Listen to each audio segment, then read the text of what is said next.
அலைஹி காலத்திலிருந்து இந்த உம்மத்திற்கு வக்ஃபுக்கான வர இலக்கணம் மிகச் சரியாக சொல்லப்பட்டிருக்கிறது. அவர்கள் முஸ்லீம் அல்லாத வேறு ஒரு மதத்தை சார்ந்தவராக இருக்கலாம், அவர்கள் கிறிஸ்டினாக இருக்கலாம், இந்துவாக இருக்கலாம், புத்த மதத்தை சார்ந்தவராக இருக்கலாம். அதில் முழுக்க முழுக்க அல்லாஹ்விற்காக வேண்டி தரப்பட்டு விட்டது. தனி மனிதனுடைய அதிகாரம் நிறுத்தப்படுகிறது.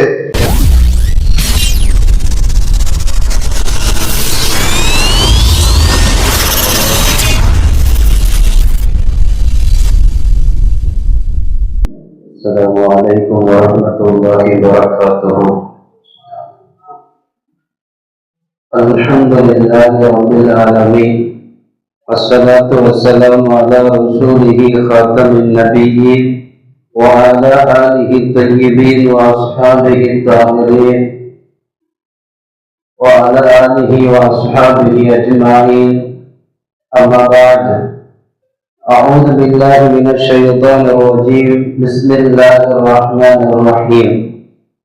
ومن يغضب يأتي بما غضل يوم القيامة. صدق الله العظيم.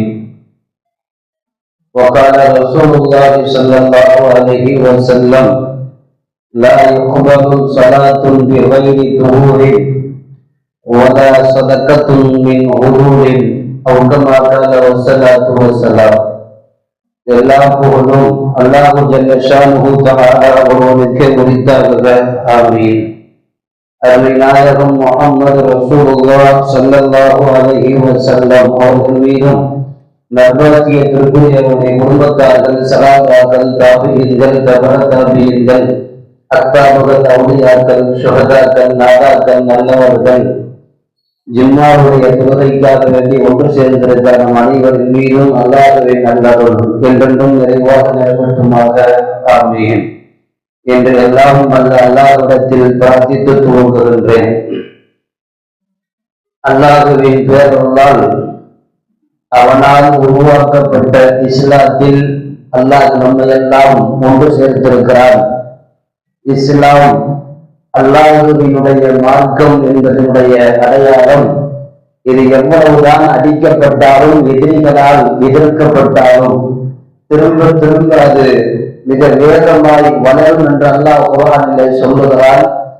அந்த அடிப்படையில் உலகம் முழுவதும் இஸ்லாத்தை அழிப்பதற்கும் அதை மாற்றுவதற்கும் நிறைய முயற்சிகள் நடந்து கொண்டு வந்தாலும் இஸ்லாம் தன்னுடைய பாதையில் எப்போதும் போல் வெற்றி நடையாய் இருப்பது உலகத்தில் இது உண்மை மார்க்கம் என்பதற்கு இது ஒரு அடையாளம்.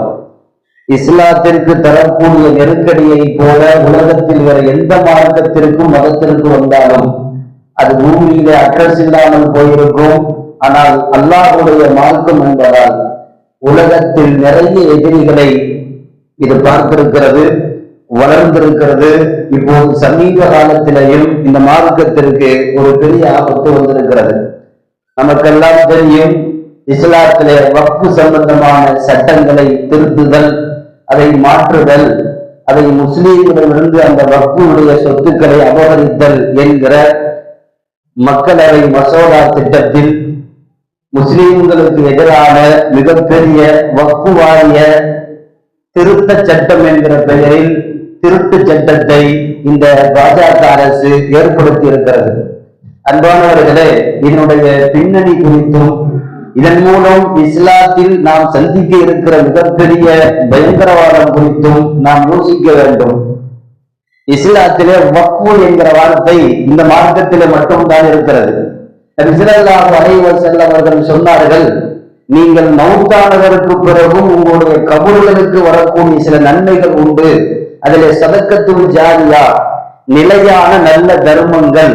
இந்த தர்மங்களை நீங்கள் விட்டு விட்டு போகிற போது நீங்கள் மௌத்தானதற்கு பிறகும் அந்த சொத்து இருக்கிற காலமெல்லாம் உங்கள் கபர்களுக்கு நன்மை வரும் என்று பெருமானார் சொன்னார்கள். இதை சொல்லப்பட்ட காலத்திலிருந்து இன்று வரைக்கும் இஸ்லாமிய மார்க்கத்தில் அல்லாஹ்விற்காக வேண்டி தன்னுடைய சொத்தின் ஒரு பகுதியை சதக்கா செய்தார்கள், தர்மம் செய்தார்கள். அதைத்தான் வக்ஃப் என்று நாம் சொல்லுவோம். நமக்கெல்லாம் தெரியும், செல்வந்தர்கள் தன்னுடைய சொத்துக்களை வாரிசுகளுக்கு எழுதுகிற போதே ஒரு பங்கை அல்லாஹ்விற்காக இதை வக்ஃப் செய்கிறேன் என்று எழுதினார்கள்.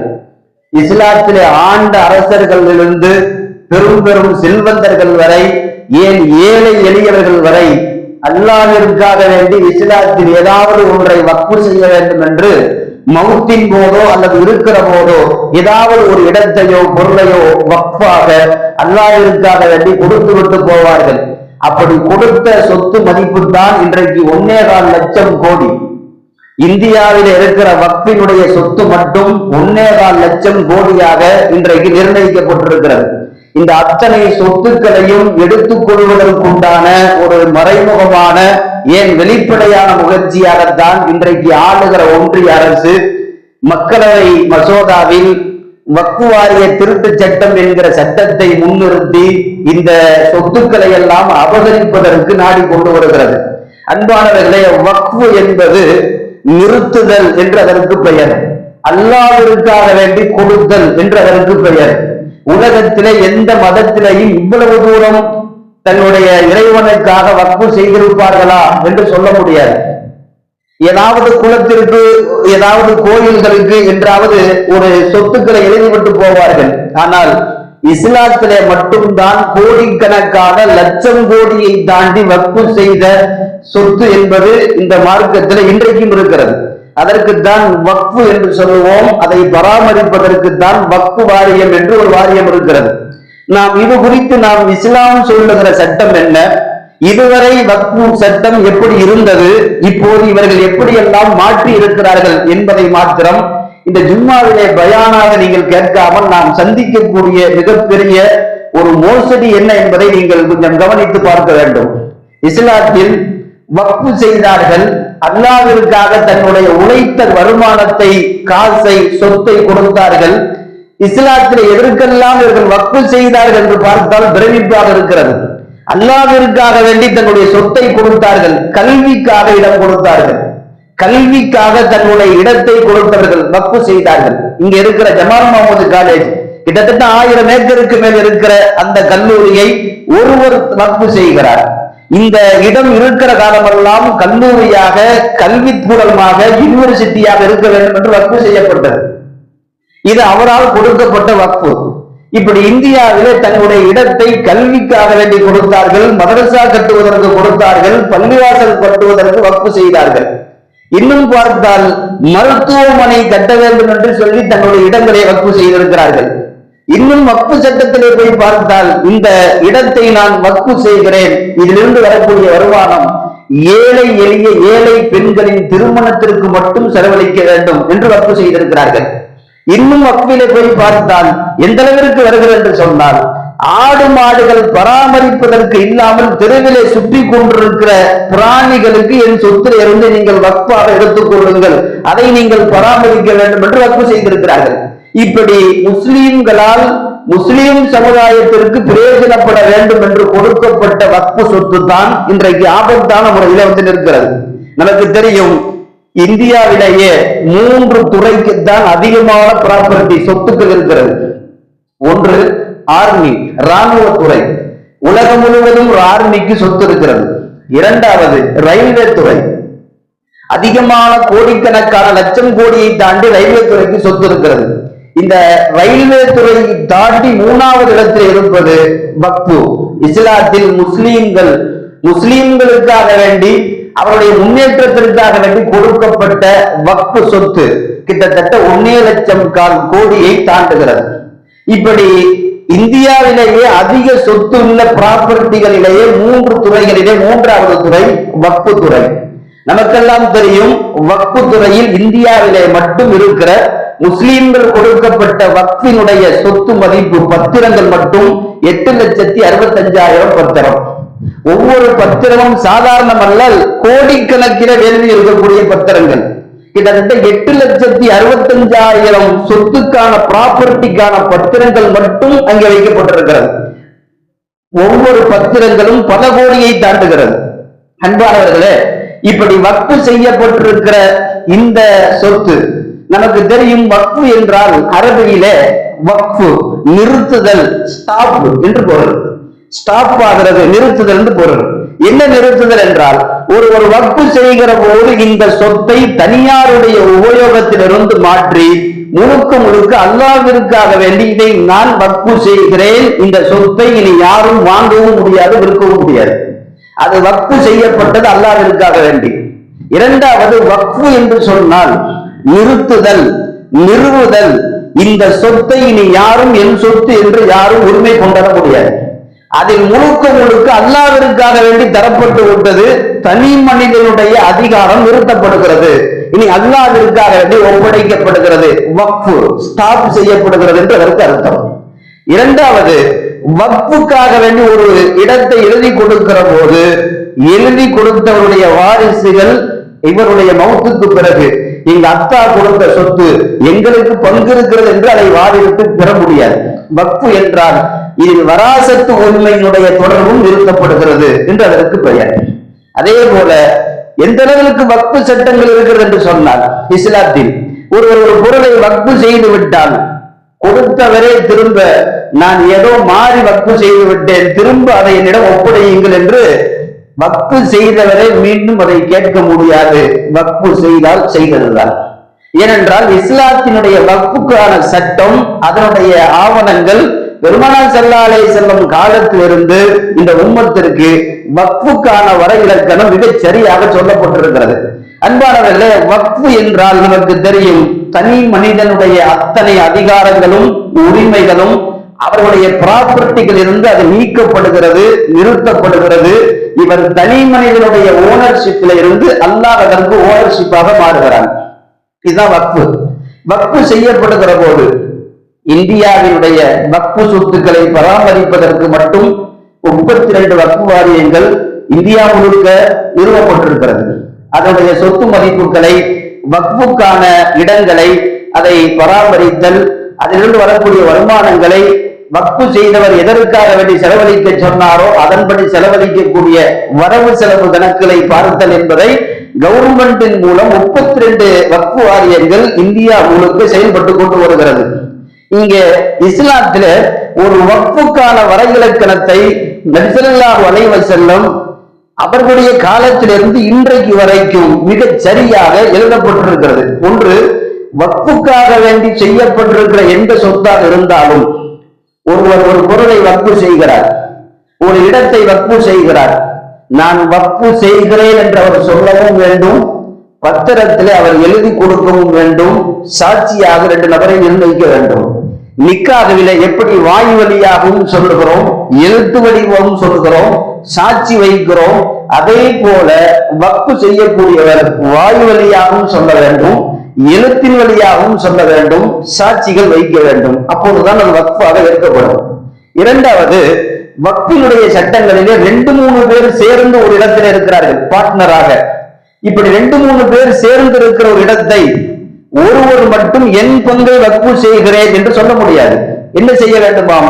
அவர் பங்கை தனியாக இவர் பிரித்தெடுத்து இவர் பத்திரப்பதிவு செய்து இவருக்கு அந்த சொத்து வந்ததற்கு பிறகு இதை அல்லாஹ்விற்காக வேண்டி வக்ஃப் செய்கிறேன் என்று அப்படித்தான் பிரிக்க வேண்டுமே தவிர, ஒரு 3-4 பேர் ஒரு இடத்திலே பார்ட்னர்ஷிப்பாக இருக்கிற போது வாய்வழி வார்த்தையாக என் பங்கை வக்ஃப் செய்கிறேன் என்று மாத்திரம் சொல்லக்கூடாது. இவர் சொத்தை இவருடைய பெயரிலே எழுதியதற்கு பிறகுதான் அடுத்து வக்ஃபுக்காக எழுத வேண்டும். ஏனென்றால் நாளை இதன் மூலமாக 3 பேர் பார்ட்னர்ஷிப்புகளிலே பிரச்சனை வரக்கூடாது, என்னிடம் வக்ஃபாக மாறிவிட்டது என்று அவர்கள் பிரச்சனை செய்யக்கூடாது என்பதற்குத்தான் இஸ்லாத்திலே வக்ஃபினுடைய சட்டங்களை மிக தெளிவாக இங்கே வரைவிலக்கணம் செய்யப்பட்டிருக்கிறது. அதே போல ஒருவர் வக்ஃப் செய்கிறார் என்று சொன்னால் அந்த இடத்திலே பிரயோஜனம் இருந்தால் மட்டுமே அதை வக்ஃப் செய்ய முடியும். பிரயோஜனம் இல்லாத எந்த பொருளையும் வக்ஃப் செய்ய முடியாது. நான் என்னுடைய இடத்தை வக்ஃப் செய்கிறேன், அது ஒரு பாலைவனத்தில் இருக்குது, அந்த இடத்தை நான் வக்ஃப் செய்கிறேன்னு சொன்னா வக்ஃப் கூடாது. ஏனென்றால் அந்த இடத்திலிருந்து ஏதாவது வருமானம் வர வேண்டும், அந்த வருமானம் இஸ்லாத்தின் மக்களுக்காக பயன்படுத்தப்பட வேண்டும். பிரயோஜனம் இருந்தால் மட்டுமே அந்த இடத்தை வக்ஃபாக பதிவு செய்யப்படும். இது வக்ஃபுடைய சட்டங்கள். அதே போல ஹராமாக்கப்பட்ட எந்த பொருளையும் வக்ஃப் செய்ய முடியாது. ஒரு ஒயின் ஷாப் மௌதா போறப்ப என் ஒயின் ஷாப்பை வக்ஃப் செய்கிறேன்னு சொல்ல முடியாது. அல்லது வட்டி விக்கி விடக்கூடிய ஏதாவது ஒரு பொருளோ அல்லது ஸ்தாபகமோ அதை நான் வக்ஃப் செய்கிறேன் என்று சொல்ல முடியாது. ஹராமாக்கப்பட்ட எந்த பொருளையும் ஒரு வக்ஃபாக நிர்ணயிக்க முடியாது. அதே போல வக்ஃபு செய்யக்கூடியவர் காலங்களை நிர்ணயித்து வக்ஃபு செய்ய முடியாது. ஒரு 5 வருஷத்துக்கு இந்த இடத்தை நான் அல்லாஹ்விற்காக வக்ஃபு செய்கிறேன், அதிலிருந்து வரக்கூடிய பிரயோஜனத்தை நீங்கள் எடுத்துக் கொள்ளுங்கள், 5 வருஷம் கழிச்சு அதை நானே எடுத்துக்கொள்வேன் என்று காலம் நிர்ணயித்து ஒரு வக்ஃபு செய்ய முடியாது. வக்ஃபு என்று எழுதிவிட்டால் அது முழுக்க முழுக்க வக்ஃபு தான், அதை திரும்ப மாற்ற முடியாது. ஒருத்தர் அல்லாஹ்விற்காக இதை நான் வக்ஃபு செய்கிறேன் என்று சொன்னால் அது கடைசி வரைக்கும் வக்ஃபாகத்தான் இருக்கும். ஒரு குறிப்பிட்ட காலத்திற்கு பிறகு அதை வாங்கிக் கொள்ள முடியாது. இதுவெல்லாம் இஸ்லாத்திலே வக்ஃபுக்காக வேண்டி கொடுக்கப்பட்டிருக்கிற சட்டங்கள். அன்பானவர்களே, இந்த வக்ஃபு எங்கிருந்து துவங்குகிறது என்று சொன்னால், இஸ்லாத்திலே புகாரி ஷரீஃபிலே இந்த ஹதீஸ் இருக்கிறது. ஹஜ்ரத் உமர் ரலியல்லாஹு தஆலா அன்ஹு அவர்கள் தான் நபி ஸல்லல்லாஹு அலைஹி வஸல்லத்திடம் வந்து சொன்னார்கள், யா ரசூலல்லாஹ், எனக்கு கைபரிலே ஒரு இடம் இருக்கிறது, ரொம்பவும் பிரயோஜனமான இடம். இன்னும் சொல்ல போனால் இந்த உமருக்கு இருக்கக்கூடிய சொத்துக்களிலேயே ரொம்ப உயர்வான சொத்து அந்த இடம். அதிலே பேரித்த மரங்கள் இருக்கிறது, அதிலே வருவாய் வருகிறது. இந்த இடத்தை நான் அல்லாஹ்விற்காக வக்ஃபு செய்ய விரும்புகிறேன் என்று உமர் ரலியல்லாஹு தஆலா அன்ஹு தான் முதலிலே இந்த வக்ஃபு குறித்து சொன்னபோது நபி ஸல்லல்லாஹு அலைஹி வஸல்லம் சொன்னார்கள், உமரே, இடத்தை நீங்கள் வைத்துக் கொள்ளுங்கள், ஆனால் அதிலிருந்து வரக்கூடிய பிரயோஜனத்தை வக்ஃபு செய்யுங்கள். அந்த இடம் உங்களிடம் இருக்கட்டும், அதிலிருந்து வரக்கூடிய பிரயோஜனம், அதாவது பேரித்த மரங்கள், அதிலிருந்து வரக்கூடிய ஓலைகள், அதிலிருந்து வரக்கூடிய கனிகள், இதை விற்கிற போது வரக்கூடிய பணம், பொருளாதாரம், இதை அல்லாஹ்விற்காக தர்மம் செய்யுங்கள் என்று சொன்ன போதுதான் உமர் ரலியல்லாஹு அன்ஹு 3 விஷயங்கள் அந்த வக்ஃபுக்கு எழுதினார்கள். அந்த சட்டம் தான் இன்று வரை வக்ஃபுக்கான உரிமை சட்டமாக, முதன்மை சட்டமாக பதிவு செய்யப்படுகிறது. உமர் ரலியல்லாஹு எழுதினார்கள், ஒலா யுபாக அஸலுஹா, நான் இந்த கைபரில இருக்கிற இடத்தை வக்ஃபு செய்கிறேன், இந்த இடத்தை யாரும் விற்கக்கூடாது, இந்த இடத்தை யாரும் வாங்கவும் கூடாது, இந்த இடத்தை உமர் அல்லாஹ்விற்காக வக்ஃபு செய்கிறேன். ஃபர்ஸ்ட், இடத்தை வாங்கக்கூடாது, விற்க கூடாது. இரண்டாவது, வலா யூஹபு, இந்த இடத்தை எனக்கு பின்னால் யாரும் யாருடைய அரசருக்கும் மன்னருக்கும் அன்பளிப்பாக வழங்கக்கூடாது. மூன்றாவது, வலா யூரஸ், எனக்கு பிறகு உமருடைய குடும்பத்தார்கள் யாரும் வராசத்து சொத்தாக இதை உரிமை கொண்டாடக்கூடாது. ஒன்று, இதை விற்க கூடாது. இரண்டாவது, இதை யாருக்கும் அன்பளிப்பாக தானமாக கொடுக்கப்படாது. மூன்றாவது, இதை என்னுடைய குடும்பத்தார்கள் எங்கள் சொத்து என்று உரிமை கொண்டாட முடியாது, இதை வக்ஃபாக பதிவு செய்கிறேன் என்று உமர் ரலியல்லாஹு தஆலா அன்ஹு முதலாக இந்த வக்ஃபுக்கான வரைவிலக்கத்தை நிர்ணயித்தார்கள். அன்றிலிருந்து இன்று வரை வக்ஃபுக்கான சட்டமாக, அசல் சட்டமாக இது பதிவு செய்யப்படுகிறது.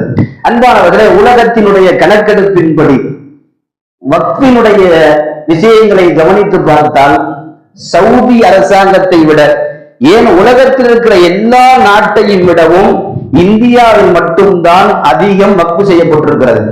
இன்னும் சொல்ல போனால் உத்தரப்பிரதேசத்தில் தான் இருக்கக்கூடிய சொத்துக்களிலேயே அதிக வக்ஃபு சொத்துக்கள் அங்கிருப்பதாக சொல்லுகிறார்கள்.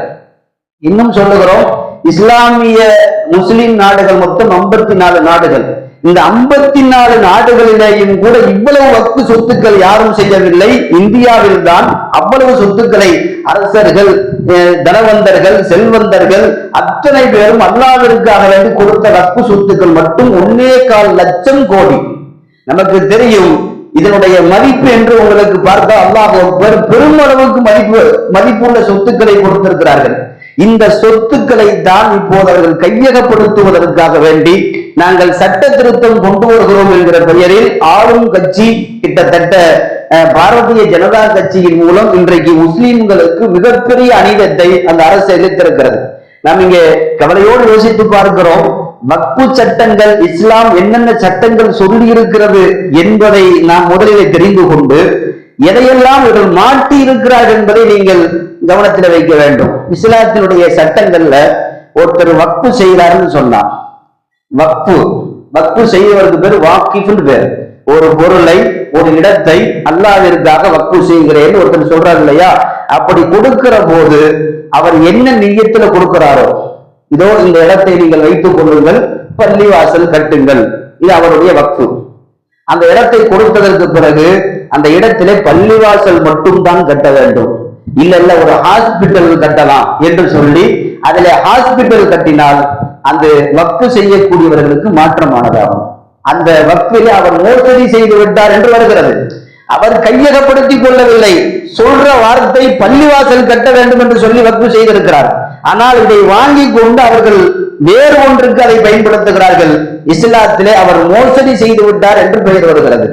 அன்பானவர்களே, வக்ஃபு செய்யக்கூடியவருடைய வார்த்தை இருக்கிறது எந்த அளவிற்கு இஸ்லாத்திலே சொல்லப்படுகிறது என்று சொன்னால், ஷர்துல் வாக்கிபி கனஸ்ஸில் குர்ஆன், குர்ஆனுடைய வார்த்தையை எப்படி மாற்ற முடியாதோ அதே போல வக்ஃபு செய்யக்கூடிய வார்த்தையை மாற்றக்கூடாது. மாற்றுவது பாவம். நபி ஸல்லல்லாஹு அலைஹி வஸல்லம் வக்ஃபு செய்யக்கூடியவர் எந்த நோக்கத்தில் செய்கிறாரோ அதற்கு மட்டும் அதை பயன்படுத்த வேண்டும், இல்லை என்றால் மோசடி செய்து விட்டார் என்று சொன்னார்கள் ஸல்லல்லாஹு அலைஹி வஸல்லம். குர்ஆன்ல இந்த வார்த்தையை சொல்லுகிற போது எவன் எந்த பொருளில் மோசடி செய்கிறானோ நாளை கியாமத் நாளில் விசாரிக்கிற போது அவன் மோசடி செய்த அதே பொருளோடு நாளை மறுமைக்கு வருவான். அவன் எதிலே மோசடி செய்கிறானோ அந்த பொருள் அவன் கையில இருக்கும் என்று சொன்னார்கள் ஸல்லல்லாஹு அலைஹி வஸல்லம். குர்ஆன்ல புனூ அப்படிங்கிற ஒரு வார்த்தை, இது எதற்கு பயன்படுத்தப்படுதுன்னு சொன்னா, இந்த பொது சொத்தில் வக்ஃபு சொத்தில் மோசடி செய்யக்கூடியவனுக்கு சொல்லுகிற வார்த்தை. பொதுவா குர்ஆன்ல திருட்டு அப்படிங்கிறதுக்கு வேறு வார்த்தை இருக்கு. சாரிக் அப்படின்னு சொன்னா திருடன் அர்த்தம். இது திருட்டினுடைய வார்த்தை பயன்படுத்தப்படவில்லை.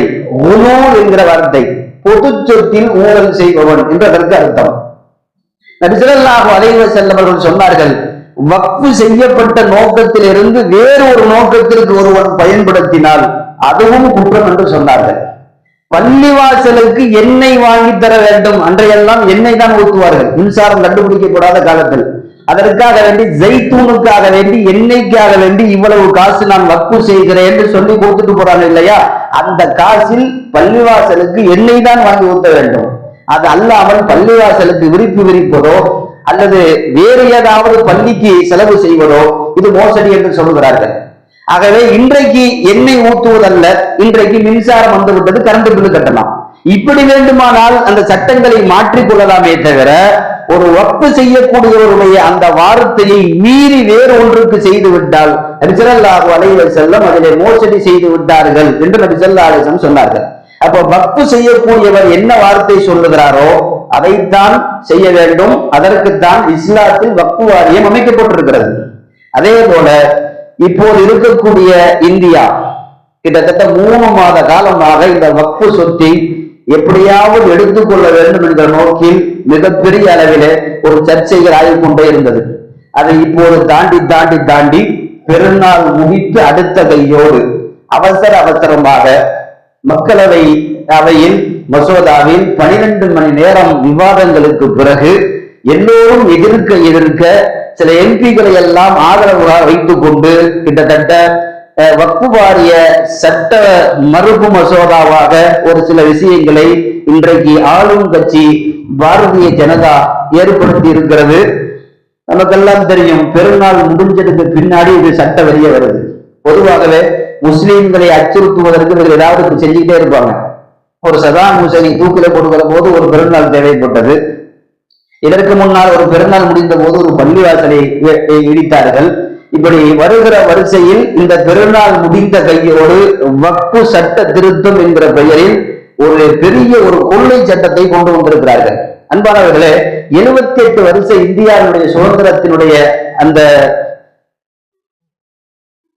அமைப்பில் சட்ட இந்திய கான்ஸ்டிடியூஷன் என்று சொல்லுகிற இந்தியாவினுடைய குடியுரிமை சட்டத்தினுடைய அடிப்படையில கிட்டத்தட்ட 1954 வருஷம் முஸ்லிம்களுக்கான வக்ஃபு வாரிய சட்டங்கள் ஏற்படுத்தப்பட்டது. அதற்கு பிறகு காலத்திற்கு தோதுவாக சில சட்டங்களை மாற்றுவார்கள். பொதுவாக காலம் மாறுகிற போது சில சட்டங்கள் மாறும், இஸ்லாம் அதை வரவேற்கிறது. அப்படி மாறுகிற போது கிட்டத்தட்ட 30 வருஷம் கழித்து 41 வருஷம் கழித்து 1954 இஸ்லாத்தினுடைய வக்ஃபு வாரியத்திற்காக வேண்டிய ஒரு சட்டத்தை டாக்டர் அம்பேத்கர் உள்ளிட்ட நிறைய பேர் அதை ஏற்படுத்தி அந்த சட்டம் 1995 41 வருஷம் கழித்து திரும்ப அந்த சட்டத்தை திருத்துவதற்காக வேண்டி ஒரு மசோதா ஏற்படுத்தப்படுகிறது. அதுல என்ன மாற்றினாங்கன்னு சொன்னா, ஃபர்ஸ்ட் 1995 இஸ்லாத்தினுடைய வக்ஃபு வாரிய சட்டங்கள் தயாராகிற போது அதுல வக்ஃபு வாரியத்திற்காக வேண்டி 22 முஸ்லீம்கள் இருப்பார்கள். ஒவ்வொரு வக்ஃபு வாரியத்திலேயும் 22 முஸ்லீம்கள் இருப்பார்கள். அவர்கள் அந்த சொத்தினுடைய ஆவணங்களை அது எதற்கு பயன்படுத்த வேண்டும் என்கிற விஷயத்தை அவர்கள் பார்த்துக் கொள்வார்கள் என்று 22 பேர் உள்ளே போடப்பட்டது. அதற்கு பிறகு வக்ஃபு வாரியத்தினுடைய உறுப்பினர்களில் யாராவது ஒருவர் வக்ஃபு சொத்தை தெரியாமல் எடுத்துக்கொண்டால் வக்ஃபு வாரியம் நேரடியாக அவர்களிடம் மோதும். இன்னும் சொல்ல போனால் அந்த சொத்தை அவர்களிடமிருந்து மீட்டெடுக்கும். இது அவர்களுக்கு உரிமை இருக்கிறது. அதே போல வக்ஃபு சொத்தை யாராவது ஒருத்தர் தெரியாமல் திருடி கொண்டால் அது குற்றம் நிரூபிக்கப்பட்டால் ஜாமீனிலே வெளியே வர முடியாதபடி கடுங்காவல் தண்டனை அவருக்கு உண்டு. அது எந்த மதத்தை சார்ந்தவராக இருந்தாலும் சரி என்கிற சட்டமும் 1995 இந்த வக்ஃபு வாரியத்துடைய சட்டங்களிலே சேர்க்கப்பட்டிருக்கிறது. இப்படி எல்லாம் வக்ஃபு சொத்தை பாதுகாப்பதற்காக வேண்டி இது எல்லாம் கொடுக்கப்பட்ட அந்த காலத்தில் கிட்டத்தட்ட 1995க்கு பிறகு இப்போது 2025 30 வருஷம் தாண்டி இருக்கிறது. இப்போது மீண்டும் அந்த சட்டத்தை கையில் எடுத்திருக்கிறார்கள். இப்போது தமிழகம் உள்ள உலகம் எங்கும் இந்த பிரச்சனை இருக்கிறது. இப்ப என்ன பிரச்சனை என்று சொன்னால் நமக்கெல்லாம் தெரியும். 22 பேர் வக்ஃபு கவுன்சில் முஸ்லிம்கள் இருக்க வேண்டும் என்கிற இந்த சட்டத்தில் பாரதிய ஜனதா கட்சி அவர்கள் எப்படி இதை உடைத்திருக்கிறார் என்று சொன்னால் 22 பேரில் 10 பேர் மட்டும்தான் முஸ்லீமாக இருக்க வேண்டும். இந்த 10 பேரில் 2 பேர் பெண்களாக இருக்க வேண்டும். மிச்சம் 12 பேர் அவர்கள் முஸ்லீம் அல்லாத வேறு ஒரு மதத்தை சார்ந்தவர்களாக இருக்கலாம். அவர்கள் கிறிஸ்டினாக இருக்கலாம், இந்துவாக இருக்கலாம், புத்த மதத்தை சார்ந்தவர்களாக இருக்கலாம், எந்த மதத்தை சார்ந்தவர்களாக இருக்கலாம் என்கிற 22 முஸ்லீம்கள் இருந்த இடத்தில் மெஜாரிட்டி கூட கிடையாது. 10 முஸ்லீம்களில் 12 பேர் எந்த மதத்தையும் சார்ந்தவர்களாக இருக்கலாம் என்று சொல்லி இதில் இந்த சட்டத்தை திருத்தப்பட்டிருக்கிறது. பொதுவாக ஒரு சட்டத்திலே ஒரு திருத்தம் வரலாம், 2 திருத்தம் வரலாம், ஏற்றுக்கொள்ளலாம். கிட்டத்தட்ட 44 திருத்தம் வந்ததாக அவர்கள் சொல்லுகிறார்கள். ஆனால் அந்த சட்டத்தை ஆய்வு செய்த மக்களவையில் இருக்கக்கூடிய பொறுப்புதாரிகள் சொல்லுகிறார்கள் 44 சட்டங்களை அவர்கள் திருத்தவில்லை, மொத்தம் 33 புதிய சட்டத்தை அவர்களாக சேர்த்திருக்கிறார்கள். வக்ஃபு வாரியத்திற்கு இருக்கிற சட்டத்தில இவர்களாக 33 சட்டங்களை சேர்த்திருக்கிறார்கள். 45 சட்ட விதிகளை இருந்த விதிகளை இவர்களாக மாற்றி இருக்கிறார்கள். இன்னும் சொல்ல போனால் 37 சட்டத்தை அவர்கள் அழித்திருக்கிறார்கள், நீக்கி இருக்கிறார்கள். மொத்தம் 115 சட்டங்களை அழிப்பு, திருத்தம், அதிலிருந்து நீக்கம். ஒரு பைலாவே 115 திருத்தம் இருந்தால் அது சட்டமாக இருக்குமா? ஏற்கனவே இருந்த சட்டங்களை எல்லாம் சுத்தமாக துடைத்தெறிந்து இவர்களாக வேறு சட்டத்தை கொண்டு வந்திருக்கிறார்கள். இதுல நமக்கு ஆபத்து என்ன தெரியுமா? நாளைக்கு ஏதாவது ஒரு விஷயத்துல இது வக்ஃபு சொத்து என்று சொல்லுகிற போது வக்ஃபு வாரியத்தில் இருக்கக்கூடிய 22 பேரில 10 பேர் தான் முஸ்லிம்கள், மிச்சம் 12 பேர் வேறு மதத்தை சார்ந்தவர்கள். நமக்கு மெஜாரிட்டி கிடையாது. அந்த 12 பேர் எதை சொல்லுகிறார்களோ அதுதான் அங்கே தீர்மானமாக கொடுக்கப்படும்.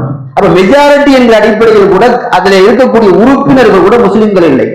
வக்ஃபு வாரியம் என்று சொன்னால் முஸ்லிம்கள் கொடுக்கப்பட்ட சொத்தில் அவர்கள் எதற்காக வேண்டி செலவழிக்க வேண்டும் என்கிற தலைமையில் இருப்பவர்கள் முஸ்லிம்கள் தான் இருக்க வேண்டும்.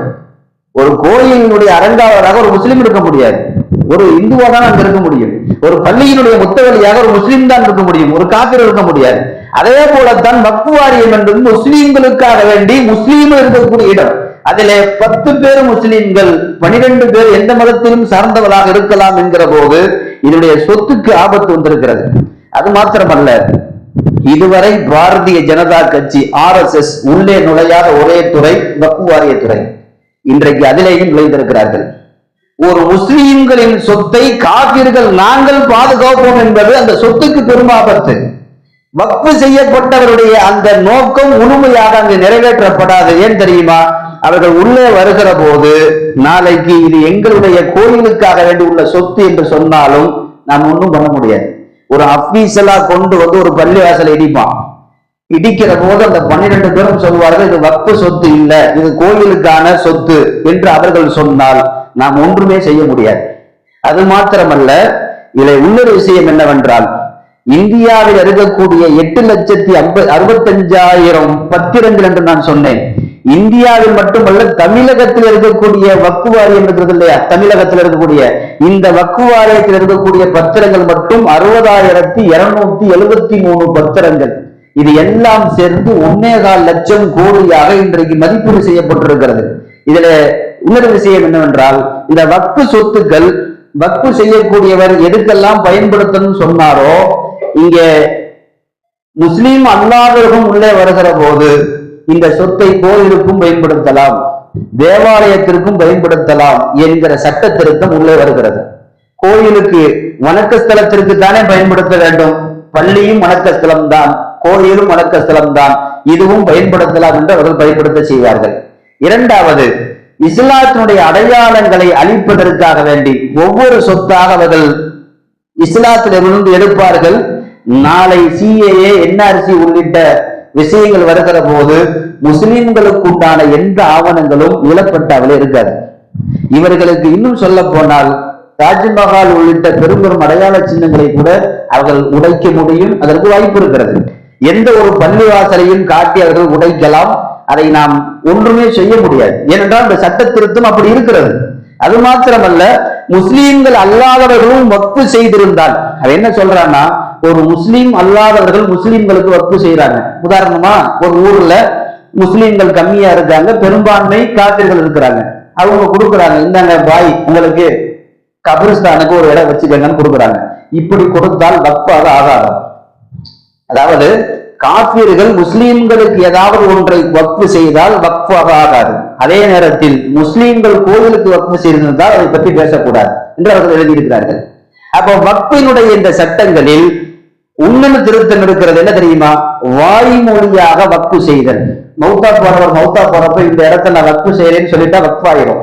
ஆனா இப்போது அவன் திருத்தி இருக்கிறான், வாய் வழியாக வக்ஃப் செய்தால் வக்ஃப் ஆகாது, அதை பத்திரமாக எழுத்து வழியிலும் பதிவு செய்ய வேண்டும்.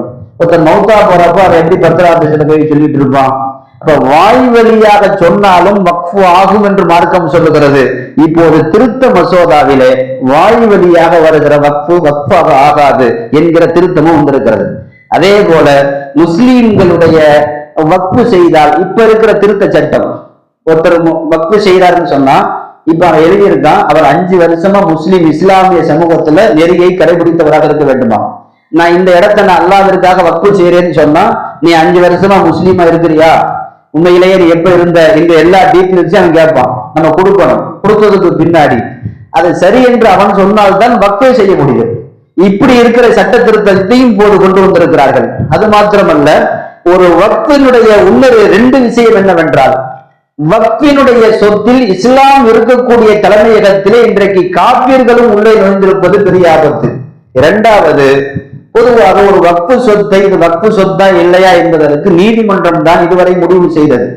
ஆனால் இப்போது மாவட்ட கலெக்டர் அந்த முடிவை எடுப்பார். அவங்க திருத்திருக்காங்க. மாவட்ட கலெக்டர்கிட்ட போய் நம்ம சொல்லணும், எங்க சொத்தை இங்க எடுத்துக்கிட்டாங்க, இது வக்ஃப் சொத்து.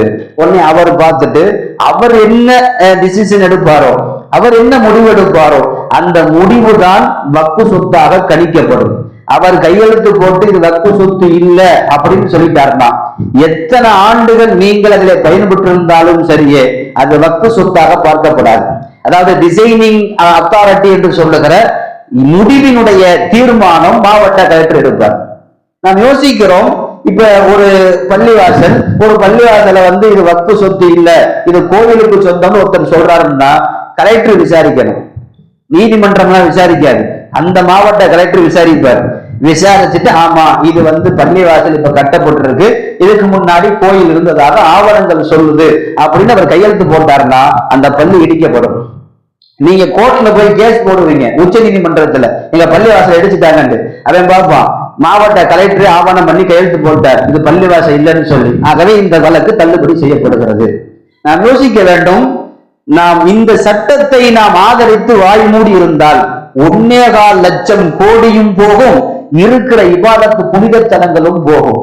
ஏனென்றால் இவர்கள் நாடோடியாக, நிலம் இல்லாதவர்களாக, அகதிகளாக இந்த முஸ்லீம்களை ஆக்கப்பட வேண்டும், அதற்கு பிறகு இவர்கள் துடைக்கப்பட வேண்டும் என்கிற ஒரு பெரிய முடிவினுடைய அஜெண்டா தான் இன்றைக்கு ஆளும் கட்சி பாஜக அரசு இதை செயல்படுத்துவதற்காக வேண்டி வந்திருக்கிறது. இன்னும் சொல்ல போனால் மதரசாக்களையும் பள்ளிவாசலையும் குறிவைத்திருக்கிறார்கள். நான் இதற்கு முன்னாலே நிறைய தடவை பயானிலே சொல்லியிருக்கிறேன். அவருடைய அடுத்த கட்ட அஜெண்டா என்பது மதரசா. மதரசா குறித்து மிகப்பெரிய அளவில் இந்த வக்ஃபு சட்டம் நிறைவேறினதற்கு பிறகு அவர்கள் கையில் எடுத்திருப்பது மதரசாக்கள் முழுவதும் இடிக்கப்படுவதற்கு. மதரசா முழுவதும் இடிக்கப்பட்டு இனி அவர்கள் மதரசா நடத்தலாம் என்று அவர்கள் முடிவெடுத்தால் அவன் கொடுக்கிற கிதாபுகள் மட்டும்தான் அங்கு நடத்தப்பட வேண்டும். அவன் யாரெல்லாம் அஜரத் என்று பரீட்சையில தேர்வாகி வைக்கிறானோ அவர்கள் மட்டும்தான் பாடம் நடத்த முடியும். இன்னும் சொல்ல போனால் தொழுகையில இமாம் கூட யார் என்று தொழ வைக்க வேண்டும் என்று அவன் முடிவு செய்வான். ஏனென்றால் இதுவெல்லாம் அடுத்தடுத்த நகர்களுக்கு அவர்கள் போட்டிருக்கக்கூடிய ஒரு அச்சாணிதான் இந்த வக்ஃபு சட்ட திருட்டு மசோதா. நான் திரும்ப திரும்ப சொல்லுகிறேன், நாம் அதற்காகத்தான் உலகம் முழுவதும் இந்த சட்டத்தை எதிர்த்து கிட்டத்தட்ட 115 திருத்தங்கள் இந்த சட்டத்தில் இருப்பதாக சொல்லுகிறார்கள். அல்லாஹு அக்பர். நாம் அதை வாசித்து பார்த்தால் எந்த சொத்தும் நமக்கு இல்லை என்பதை போல ஒரு பின்னணி ஏற்பட்டு விடுகிறது. இதை எதிர்த்துத்தான் தமிழகம் முழுவதும் இன்ஷா அல்லாஹ் வரக்கூடிய ஞாயிற்றுக்கிழமை மாலை ஒவ்வொரு தலைநகரிலேயும் மாலை நேரத்தில் எல்லா இடங்களிலேயும் ஒரே மாதிரி போராட்டம் நடத்துவதற்கு மாநில ஜமாத் உலமா ஏற்பாடு செய்திருக்கிறது. இன்ஷா அல்லாஹ் அது குறித்திருக்கிற அறிவிப்பை உங்களுக்கு தொழுகைக்கு பிறகு நான் சொல்லுவேன். இப்போது இது போன்ற எல்லா கண்டன ஆர்ப்பாட்டங்களிலும் நாம் பதிவு செய்து கொள்ள வேண்டும். ஏனென்றால் நம்முடைய பெரும்பான்மையான எதிர்ப்பு தான் மீண்டும் அந்த சட்டத்தை தளர்த்துவதற்கு மாற்றுவதற்கு போதுமானதாக இருக்கும். அல்லாஹ் பார்த்து கொள்ளுவான், அவனுடைய சொத்து அல்லாஹ்விற்கு தெரியும் என்று சொன்னாலும் கூட நம்மளால் முடிந்த எதிர்ப்பை நாம் காட்ட வேண்டிய இடத்தில் நாம் இருக்கிறோம். நீச்சல் தெரியாதவன் தண்ணீரில் விழுந்தால் கைகாலை ஆட்டுவதை போல இப்போது நாம் இந்த எதிர்ப்பின் மூலம் ஏதாவது ஒன்று செய்ய வேண்டி இருக்கிறது. நாம் இந்த வக்ஃபு என்பது அல்லாஹ்வுடைய சொத்து தான், அவன் பார்த்துக் கொள்வான் தான். அபரகா காபாவை இடிக்க வருகிற போது அப்துல் முத்தலிப் அதைத்தான் சொன்னார், அவன் சொத்து அவன் பார்த்து கொள்வான் என்று சொன்னார். அதே போலத்தான் அல்லாஹ் பாதுகாத்து கொண்டான். இருந்தாலும் அவன் தன்னுடைய வக்ஃபு சொத்துக்களை அவன் பாதுகாப்பான் என்றாலும் நமக்கான எதிர்ப்பு குரலை நாம் காலத்திற்கு தோதுவாக அவர்களுக்கு கொடுக்க வேண்டிய கட்டாயத்தில் இருக்கிறோம். இன்ஷா அல்லாஹ் தொழுகைக்கு பிறகு அதனுடைய அறிவிப்புகளை உங்களுக்கு நான் சொல்லுகிறேன். எல்லா துவாக்களிலையும் நீங்கள் வக்ஃபு குறித்து துவா செய்யுங்கள். அது பெரும் பகுதி அது போய்விட்டால் சொத்துக்கள் போவது ஒரு பக்கம், அதன் மூலம் நம்முடைய பெரும் பெரும் இழப்புகளை இந்த நாட்டை விட்டு கூட துடைத்தெடுக்கக்கூடிய பெரும் அபாயம் இதற்கு பின்னால் மறைந்திருக்கிறது. எல்லாம் வல்ல இறைவன் வக்ஃபினுடைய ஆக்கிரமிப்புகளை விட்டு அல்லாஹ் பாதுகாப்பானாக, ஆக்கிரமிப்பாளர்களை விட்டு அல்லாஹ் பாதுகாப்பானாக. அவர்கள் மூலம் வரக்கூடிய எல்லா விதமான இழப்புகளை விட்டும் ஊழல்களை விட்டும் அல்லாஹ் இந்த முஸ்லிம் உம்மத்தை பாதுகாத்து அருள் புரிவானாக. ஆமீன். வ ஆகிரு தஅவானா அல்ஹம்துலில்லாஹி ரப்பில் ஆலமீன்.